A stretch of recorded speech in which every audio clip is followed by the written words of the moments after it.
J'ai surpris mon mari embrassant une inconnue dans un restaurant. J'étais prête à déchirer cette maîtresse.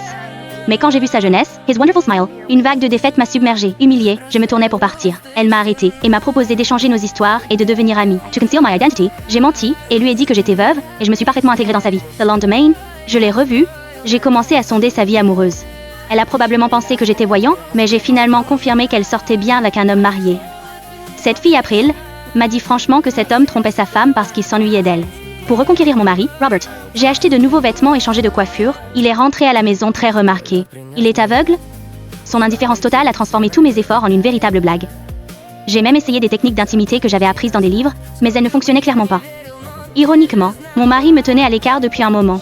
April m'a contacté, m'a avoué qu'elle était enceinte et m'a demandé de l'accompagner à une clinique.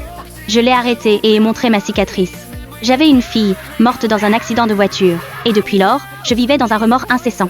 J'ai vu April. Je ne pouvais pas la laisser prendre une décision qu'elle regretterait.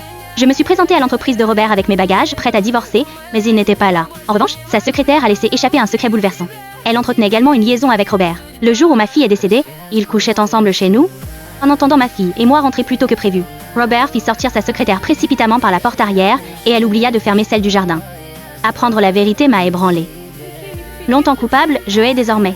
Sans aucune altération, en un instant. À ce moment-là, je n'avais qu'une seule idée en tête. J'ai retrouvé une voisine constamment maltraitée par son mari, et notre plan contre Robert a démarré dès que Robert est rentré chez lui. J'ai salué ma voisine. Elle a caché une fausse lettre d'amour adressée à Robert sous son lit, et son mari violent l'a trouvée exactement comme prévu. Enragé, il a saisi son arme et a fait irruption pour affronter Robert. Dans le chaos, j'ai rapidement jeté une arme à Robert. Il tira, paniqué. Elle ignorait avoir été déchargée. Il a trahi notre mariage et causé la mort de notre fille. C'est une punition parfaitement méritée.